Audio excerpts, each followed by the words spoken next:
السلام علیکم D student, امید ہے کہ آپ خیریت سے ہوں گے۔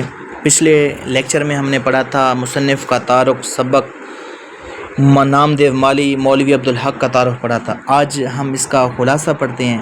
خلاصہ پڑھنے سے پہلے ہم اس کے چند اہم نکات دیکھتے ہیں۔ ان نکات کو ہم ذہن نشین کر لیں گے تو آپ کے لیے خلاصہ لکھنا آسان ہوگا۔ یہ پوائنٹس آپ کو ویسے بتا رہا ہوں تاکہ آپ ان پوائنٹس کو اپنے ذہن میں رکھ کر آپ اس کے مطابق لکھ سکیں، اور آپ نے خلاصہ پیراگراف کی شکل میں لکھنا ہے اور 2 پیج کا کم از کم ہونا چاہیے۔ اب سب سے پہلے کردار کا تعارف۔ سبق نامدیو مالی مقبرہ رابعہ درانی کے باغ ایک غریب اور محنتی مالی تھا۔ کام سے لگن اور محبت، وہ پودوں کو اپنی اولاد سمجھتا تھا، ان کی دیکھ بھال میں انتہائی مخلص تھا۔ اس کا باغ ہمیشہ صاف ستھرا اور دیگر باغوں سے بہتر تھا۔ محنت اور لگن، نامدیو کو اپنے کام سے سچی محبت تھی۔ وہ پودوں کو پانی دیتا، کان چھان کرتا اور بیماریوں سے بچاتا۔ قحط کے دوران اس نے دور دراز سے گدالا پانی لا کر پودوں کو سینچا، جو ان کے لیے آب حیات ثابت ہوا۔ خدمت خلق، نامدیو مالی کو جڑی بوٹیوں کا علم تھا اور وہ بچوں کا مفت علاج کرتا تھا۔ اس نے کبھی بھی اپنی خدمت کے لیے بدلے میں معاوضہ نہیں لیا۔ ایک مرتبہ شہد کی مکھیوں کے حملے کے دوران ابھی وہ اپنے کام سے نہ ہٹا، جس کی وجہ سے اس کی موت واقع ہوئی۔ اس واقعے سے اس کے کام کی وفاداری اور مخلص کا پتہ چلتا ہے۔ بیٹا سمپل سا خلاصہ اس کا یہ ہے کہ مولوی عبدالحق نامدیو مالی ایک نیچ ذات کا مالی تھا۔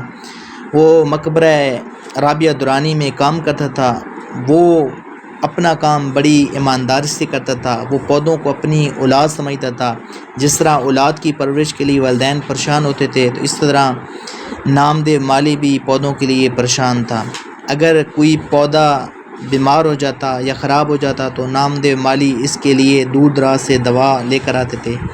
ایک مرتبہ خشک سالی کا موسم آ گیا، بارشیں کم ہوئیں، لوگوں کے لیے پانی پینے کے لیے کم تھا، لیکن نامدیو مالی کا جو باغ تھا وہ ہرا بھرا تھا۔ نامدیو مالی دور دراز سے پانی لے کر آتا اور پودوں کو پانی دیتا۔ اب نامدیو مالی جڑی بوٹیوں سے کافی واقف تھا۔ اگر کوئی بیمار ہوتا تو نامدیو مالی اس کا مفت علاج کرتا۔ اس کی ایمانداری اور خود غرضی بہت زیادہ تھی۔ وہ اپنے کام کے پیسے کسی سے نہیں لیتا تھا۔ ایک مرتبہ وہ پودوں کو پانی دے رہا تھا تو شہد کی مکھیوں کا حملہ ہوا اور نامدیو مالی اتنا اپنے کام میں مگن تھا کہ اسے پتہ بھی نہ چلا کہ اس کے ساتھ کیا ہوا، اور آخرکار اس کی اس سے موت ہو گئی۔ اخلاقی سبق۔ مصنف کے مطابق حقیقی عظمت دولت یا عہدے میں نہیں ہے، بلکہ خدمت اور محنت میں ہے۔ نامدیو کا کردار اخلاقی بلندی، ایمانداری اور بے لوث خدمت کی عمدہ مثال پیش کرتا ہے۔ سماجی یہ پیغام دیتے ہیں کہ سبق یہ پیغام دیتا ہے کہ چھوٹے سے کام کو بھی خاص سے کرنا چاہیے، کیونکہ یہی انسان کی حقیقی کامیابی ہے۔ نسلی امتیاز کی نفی کرتے ہوئے مصنف نے ظاہر کیا کہ نیکی اور محنت کی خاص ذات تک محدود نہیں۔ نامدیو کا کردار ایک عام انسان کی عظمت، محنت اور خدمت کی داستان بیان کرتا ہے، جو قاری کو زندگی کے لیے صحیح اصولوں کی طرف رہنمائی کرتا ہے۔ ٹھیک ہے بیٹا، یہ آپ نے سبق کا خلاصہ آپ کی بکس پہ بھی لکھا ہوگا، وہ آپ نے اسے دیکھ کر یاد کرنا ہے، اور یہ پوائنٹس آپ نے ذہن نشین کرنا ہے، جس سے آپ کو سبق کا خلاصہ پڑھنے میں اور لکھنے میں آسانی ہوگی۔ ٹھیک ہے بیٹا، اللہ حافظ۔